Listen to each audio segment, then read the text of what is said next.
আজি অসমীয়া 22 ভাদ আৰু ইংৰাজী 8 ছেপ্টেম্বৰ। নমস্কাৰ প্ৰিয় দৰ্শক, স্বাগতম জনাইছো আৰু সকলোকে সুপ্ৰভাত জনাইছো। আৰম্ভ কৰিব লৈছো দিনটোৰ গুৰুত্বপূৰ্ণ খবৰসমূহ। আজিৰ খবৰসমূহৰ মাজত আছে ৰাজ্যজুৰি পালন কৰা সুধাকণ্ঠৰ জন্ম শতবাৰ্ষিকীৰ পৰা উচ্চতম ন্যায়ালয়ৰ কাষ চাপিব বিচৰা অগপৰ বিষয়লৈকে। আজিৰ খবৰসমূহৰ মাজত আছে টকালৈ আন্দোলন কৰা অখিল গগৈৰ অভিযোগৰ পৰা ময়ে জুবিন গাৰ্গক আৱিষ্কাৰ কৰিলো বুলি কোৱা মন্ত্ৰীজনলৈকে। আজিৰ খবৰসমূহৰ মাজত আছে জাপানৰ প্ৰধানমন্ত্ৰীৰ পদত্যাগৰ পৰা অসমৰ বনাঞ্চল ধ্বংসত অসমখন দ্বিতীয় স্থানত থকালৈকে। আজিৰ খবৰসমূহৰ মাজত আছে অসম, ভাৰত আৰু বিশ্বৰ প্ৰতিটো প্ৰান্তৰ প্ৰতিটো গুৰুত্বপূৰ্ণ খবৰলৈকে। খবৰসমূহ আৰম্ভ কৰাৰ আগতে আপোনালোকে যদি আমাৰ চেনেলটো এতিয়াও ছাবস্ক্ৰাইব কৰি লোৱা নাই তেনেহ'লে এটা ছাবস্ক্ৰাইব কৰি ল'ব, লগতে নটিফিকেশ্যন বেল আইকনটো প্ৰেছ কৰি ৰাখিব যাতে প্ৰতিদিনে আমাৰ ভিডিঅ'ৰ আপডেটসমূহ পাই থাকে, আৰু শেষত এটা লাইক কৰি থৈ যাবলৈ নাপাহৰিব।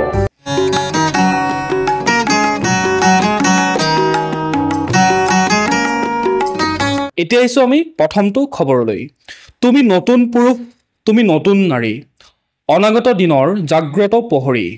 আজি 8 ছেপ্টেম্বৰ 2025, সুধাকণ্ঠ ডক্টৰ ভূপেন হাজৰিকাৰ জন্ম শতবাৰ্ষিকী। অসমৰ এই মহান শিল্পীগৰাকী ভাৰতৰত্ন প্ৰাপক গীতিকাৰ, সুৰকাৰ আৰু সমাজ সংস্কাৰকগৰাকীৰ গীত কবিতাই অসমীয়া সংস্কৃতি আৰু ভাৰতীয় সংগীতৰ জগতক সমৃদ্ধ কৰিছে। তেওঁৰ গীতত আছে মানৱতা, সামাজিক ন্যায় আৰু অসমৰ জনজীৱনৰ প্ৰতিফলন।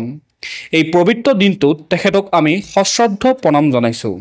ডক্টৰ ভূপেন হাজৰিকাৰ জন্ম হৈছিল 1926 চনত আৰু তেখেতৰ মৃত্যু হৈছিল 2011 চনত। সুধাকণ্ঠ নামেৰে পৰিচিত আৰু অসম তথা ভাৰতৰ এগৰাকী সংগীতজ্ঞ, গীতিকাৰ, সুৰকাৰ, চলচ্চিত্ৰ পৰিচালক, লেখক আৰু মানৱতাবাদী শিল্পী আছিল।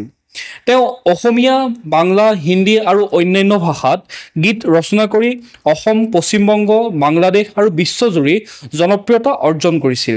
তেওঁৰ গীতত সমাজ, সংস্কৃতি আৰু মানৱতাৰ প্ৰতিফলন ঘটিছিল। তেওঁ পদ্মশ্ৰী 1977 চনত, পদ্মভূষণ 2001 চনত, দাদা চাহেব ফাল্কে বঁটা 1992 চনত আৰু মৰণোত্তৰভাৱে ভাৰতৰত্ন 2019 চনত লাভ কৰিছিল।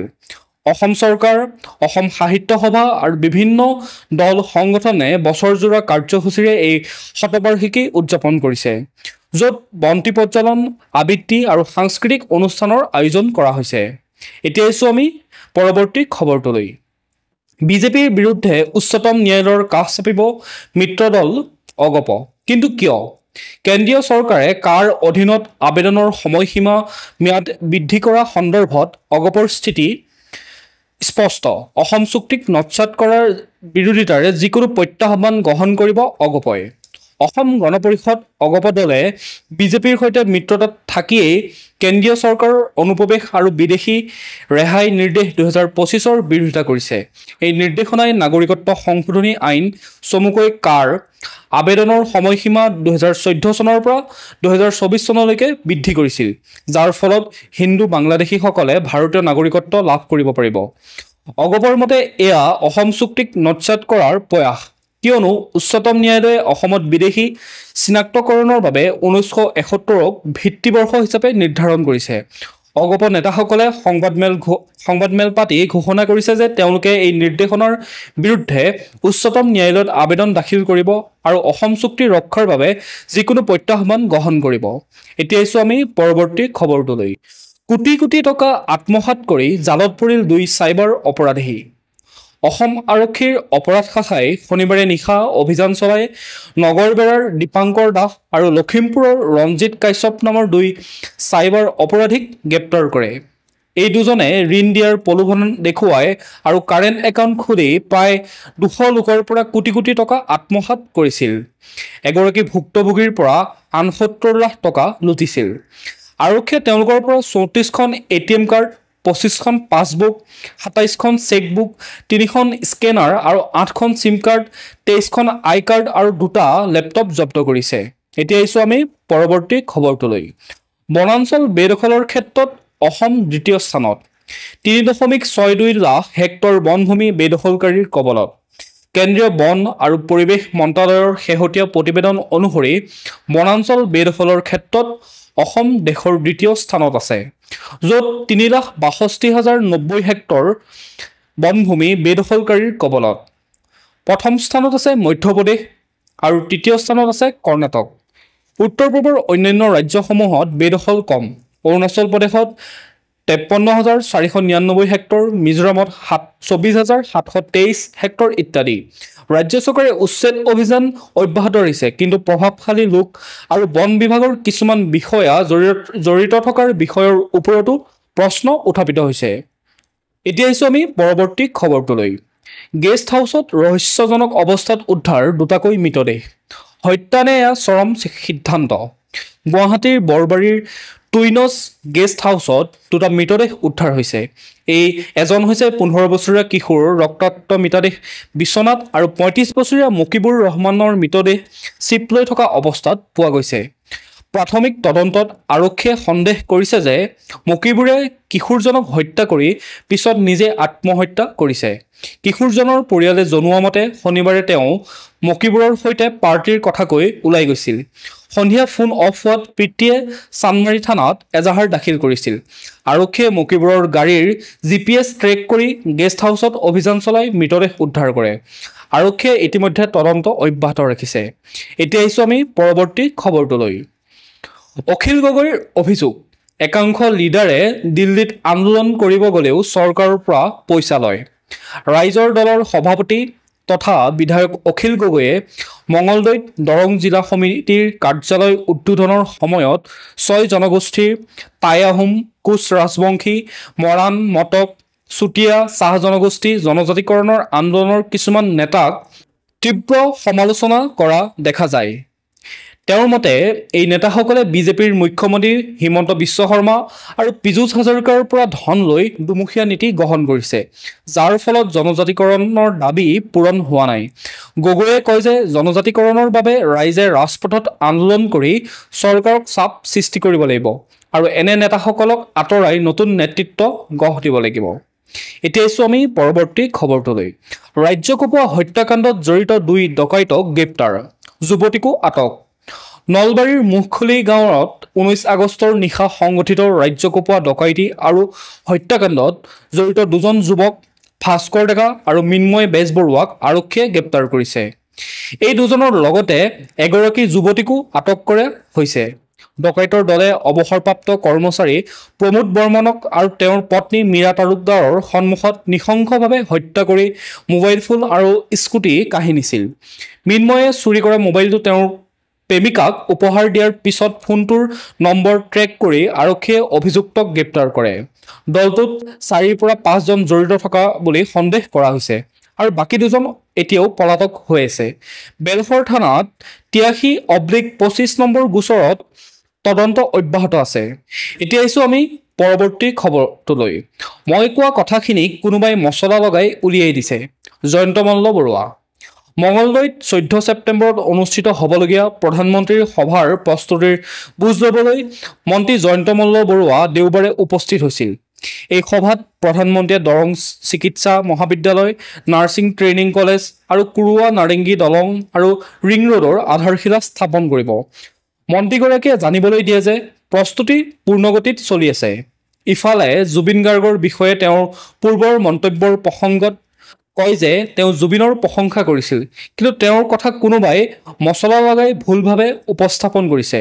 মন্ত্ৰীগৰাকীৰ সৈতে বিধায়ক বসন্ত দাস, জিলা আয়ুক্ত পৰাগ কুমাৰ কাকতি, জিলা বিজেপিৰ সভাপতি মুকুন্দ ডেকা আৰু অন্যান্য বিষয়া আৰু কৰ্মকৰ্তাসকল উপস্থিত আছিল।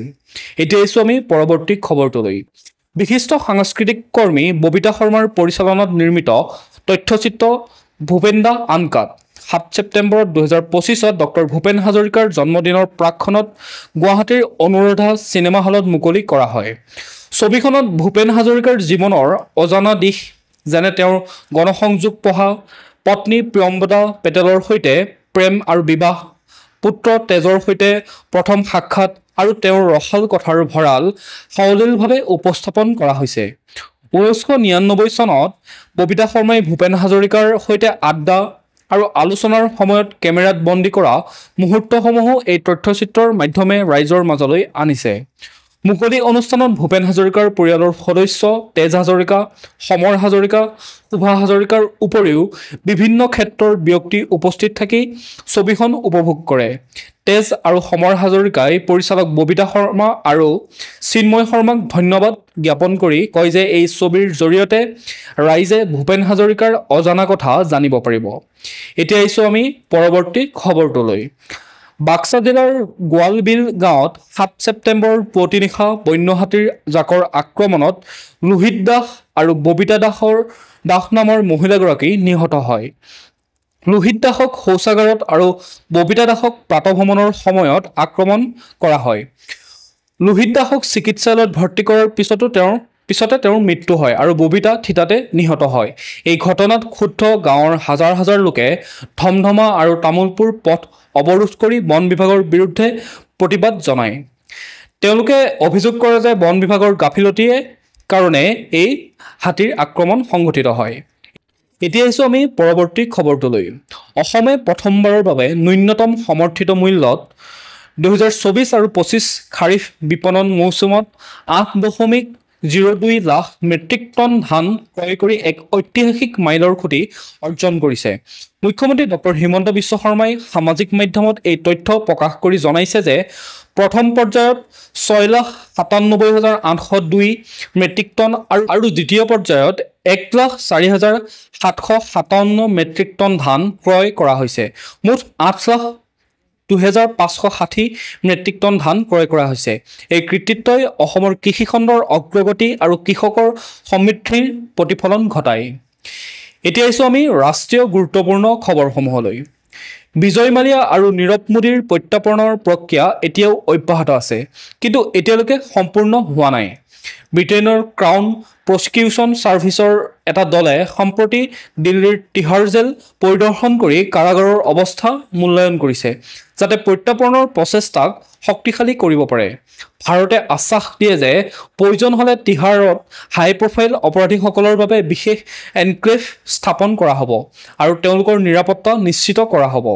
দুয়োজনৰ প্ৰত্যাৱৰ্তন লণ্ডনৰ আদালতে অনুমোদন দিছে, কিন্তু আপিল বিলম্বিত থকাৰ বাবে শীঘ্ৰেই প্ৰত্যাৰ্পণ হোৱাৰ সম্ভাৱনা আছে যদিও এতিয়ালৈকে নিশ্চিত হোৱা নাই। এতিয়া আছোঁ আমি পৰৱৰ্তী খবৰটোলৈ। ভাৰতৰ বৈদেশিক পৰিক্ৰমা মন্ত্ৰী এছ জয়শংকৰে কয় যে প্ৰধানমন্ত্ৰী নৰেন্দ্ৰ মোদী আমেৰিকাৰ সৈতে ভাৰতৰ অংশীদাৰিত্বক অতি গুৰুত্ব দিয়ে আৰু ৰাষ্ট্ৰপতি ডোনাল্ড ট্ৰাম্পৰ সৈতে সুসম্পৰ্ক বজাই ৰাখিব বিচাৰে। শুল্ক সংক্ৰান্তীয় উত্তেজনাৰ মাজতে ট্ৰাম্পৰ শেহতীয়া মন্তব্যক প্ৰধানমন্ত্ৰীয়ে উষ্ম সঁহাৰি জনাইছে। জয়শংকৰে জোৰ দি কয় যে ভাৰত আমেৰিকাৰ সম্পৰ্ক গণতান্ত্ৰিক মূল্যবোধ আৰু পাৰস্পৰিক স্বাৰ্থৰ ওপৰত নিৰ্ভৰশীল এটা কৌশলগত অংশীদাৰিত্ব। এতিয়া আহিছোঁ আমি পৰৱৰ্তী খবৰটোলৈ। কাশ্মীৰৰ আপেল খেতিয়ক আৰু ব্যৱসায়ীসকল বান আৰু শ্ৰীনগৰ জম্মু ঘাইপথ অৱৰোধৰ বাবে ভয়াৱহ লোকচানৰ সন্মুখীন হোৱা দেখা যায়। প্ৰায় 1200ৰ পৰা 1500 ফল ভৰ্তি ট্ৰাক কাজিগুণ্ডত আবদ্ধ। ফল পচি যোৱাৰ ফলত মাণ্ডিত 150ৰ পৰা 200 কোটি টকাৰ ক্ষতিপূৰণৰ আশংকা কৰা হয়। বানে দক্ষিণ কাশ্মীৰৰ বাগিচা ধ্বংস কৰিছে, লগতে গছবোৰ উভালি পেলাইছে। মোগল পথত কেৱল লঘু যান-বাহনৰ অনুমতি থকাৰ বাবে বৃহৎ ট্ৰাকৰ চলাচল বন্ধ হৈ আছে। মুখ্যমন্ত্ৰী উমৰ আব্দুল্লাই কয় যে পথ পুনৰ নিৰ্মাণৰ বাবে 20ৰ পৰা 25 দিন লাগিব। খেতিয়কসকলে চৰকাৰৰ পৰা জৰুৰী হস্তক্ষেপ আৰু মোগল পথত বৃহৎ ট্ৰাকৰ অনুমতিৰ দাবী জনাইছে। এতিয়া আহিছোঁ আমি আন্তঃৰাষ্ট্ৰীয় গুৰুত্বপূৰ্ণ খবৰসমূহলৈ। আমেৰিকাৰ ৰাষ্ট্ৰপতি ডোনাল্ড ট্ৰাম্পে চীনৰ ৰাষ্ট্ৰপতি জি জিনপিঙৰ সৈতে সাক্ষাৎকাৰৰ বাবে হোৱাইট হাউচৰ পৰা যোগাযোগ কৰিছে। ভাৰতৰ সৈতে চীনৰ ক্ৰমবৰ্ধমান ঘনিষ্ঠতা আৰু তীব্ৰ টেৰিফ যুদ্ধৰ মাজত এই পদক্ষেপ লক্ষণীয়। আন্তঃৰাষ্ট্ৰীয় সংবাদ মাধ্যমৰ মতে অক্টোবৰত দক্ষিণ কোৰিয়াত অনুষ্ঠিত হ'বলগীয়া APECৰ শীৰ্ষ সন্মিলনত দুয়োগৰাকী নেতাৰ বৈঠক হ'ব পাৰে। চীনৰ ৰাষ্ট্ৰপতি ভৱনে ইতিমধ্যে সেউজ সংকেত দিছে। ট্ৰাম্পে ভাৰত আৰু চীনৰ ওপৰত অতিৰিক্ত শুল্ক আৰোপ কৰিছিল, কিন্তু চীনত অনুষ্ঠিত এছচিঅ সন্মিলনত ভাৰত, চীন আৰু ৰাছিয়াৰ ঘনিষ্ঠতাক দেখি তেওঁ সহ্য কৰিব নোৱাৰি মন্তব্য কৰাও দেখা গৈছিল। তেওঁ ভাৰত আৰু ৰাছিয়াক হেৰুৱাইছে বুলিও মন্তব্য কৰিছিল। এই পৰিস্থিতিত ট্ৰাম্পৰ জিনপিঙৰ সৈতে সাক্ষাৎ কৰাৰ প্ৰচেষ্টা যথেষ্ট তাৎপৰ্য বহন কৰা দেখা যায়। এতিয়া আহিছোঁ আমি পৰৱৰ্তী খবৰটোলৈ। জাপানৰ প্ৰধানমন্ত্ৰী শিগেৰু ইচিবাই পদত্যাগৰ সিদ্ধান্ত ঘোষণা কৰিছে। জুলাইত অনুষ্ঠিত সংসদীয় নিৰ্বাচনত লিবাৰেল ডেম'ক্ৰেটিক পাৰ্টিৰ শোচনীয় পৰাজয়ৰ পিছত দলৰ বিভাজন ৰোধ কৰিবলৈ তেওঁ এই পদক্ষেপ লৈছে। জাপানৰ ৰাজহুৱা টেলিভিছন NHKৰ খবৰৰ অনুসৰি ইচিবায়ে দলৰ আভ্যন্তৰীণ বিৰোধ আৰু অনাস্থা ভোটৰ সম্ভাৱনাৰ মাজত পদত্যাগৰ সিদ্ধান্ত লৈছে। অক্টোবৰত কাৰ্যভাৰ গ্ৰহণ কৰা ইচিবাৰ মিত্ৰজোঁটে উচ্চ সদনত সংখ্যাগৰিষ্ঠতা হেৰুৱাই চৰকাৰৰ স্থিতিশীলতা দুৰ্বল হৈ পৰিছিল। এই সপ্তাহতে তেওঁ সংবাদমেলত এই বিষয়ে আলোচনা কৰাৰ সম্ভাৱনা আছে। আজিৰ দিনটোৰ গুৰুত্বপূৰ্ণ খবৰসমূহ আছিল ইমানেই। আপোনালোকে যদি এতিয়াও আমাৰ চেনেলটো ছাবস্ক্ৰাইব কৰি লোৱা নাই তেতিয়াহ'লে চেনেলটো ছাবস্ক্ৰাইব কৰি ল'ব, লগতে নটিফিকেশ্যন বেল আইকনটো প্ৰেছ কৰি ৰাখিব যাতে প্ৰতিদিনে আমাৰ ভিডিঅ'ৰ আপডেটসমূহ পাই থাকে। কাইলৈ পুনৰ একে সময়তে লগ পোৱাৰ প্ৰতিশ্ৰুতিৰে সকলোকে ধন্যবাদ জনাইছোঁ।